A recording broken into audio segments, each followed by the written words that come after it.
AI, artificial intelligence, इसके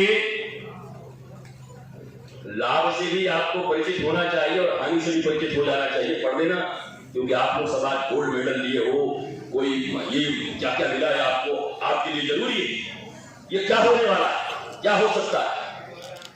तो बस एक ही बात मैं कह सकता हूं, इस दुनिया में कोई भी चीज मनुष्यों के द्वारा अगर बनाई गई है तो ये सदा अभिमान अपने भीतर रखिएगा और विश्वास रखिएगा कि वो हमसे नीचे ही होगा, वो हमसे ऊपर नहीं हो सकता। हम उसे लाभ में कन्वर्ट कर दें, उसको पॉजिटिव बना दें। ये विश्वास मनुष्य के भीतर होना चाहिए।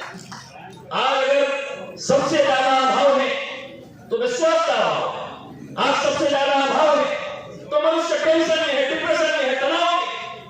इस शिक्षा समारोह के बाद आप निकलेंगे तो आपके ऊपर में तनाव होगा। घर वाले कहेंगे अब तो हो गया, अब तो कुछ करो। अब बताओ, ये दीक्षांत में तो इन लोगों को पता चल रहा होगा, हे भगवान घर में क्या जवाब देंगे, ये बड़ा मुश्किल हो गया। अब तक तो उठा के चलो कुछ पढ़ रहे हैं, कोई कहता क्या करे, तो ये कह के बच जाते हैं, ये कह के। लेकिन अब क्या करेंगे, अब तो जाएंगे जो आएगा, अच्छा बाबू पढ़ ही आई हैं, कुछ करत ना हुए। अरे आप बैठो भैया, हमको काय को डिप्रेशन में डालते हो, छोड़ दो। ये टेंशन, ये तनाव से ऊपर कैसे उठे? विद्या मुक्त है।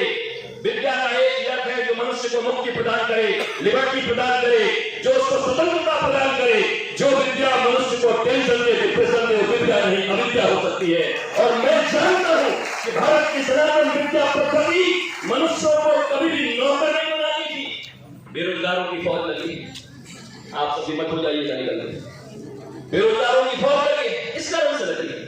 लॉर्ड मैकॉले ने कहा था ये भारतीय शरीर से स्वतंत्र जरूर हो जाएंगे, पर मानसिक रूप से ये देसी मुर्गी विलायती बोल वाले लोग, इनको मैं गुलाम बना के रखूंगा। एंड मैं सब कुछ कह सकता हूं, मैं भी बीच बीच में अंग्रेजी से बोल रहा हूं कि मतलब बाबा अनपढ़ है, हमारे पास बहुत डॉक्टरेट की डिग्री है, बहुत सारे डॉक्टरेट हैं, इतने सारी डिग्रियां।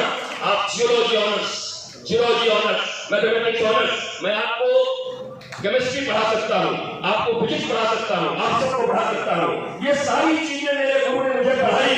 पढ़ाने के बाद धन से मुझे कहा कि इतना धन तुम्हें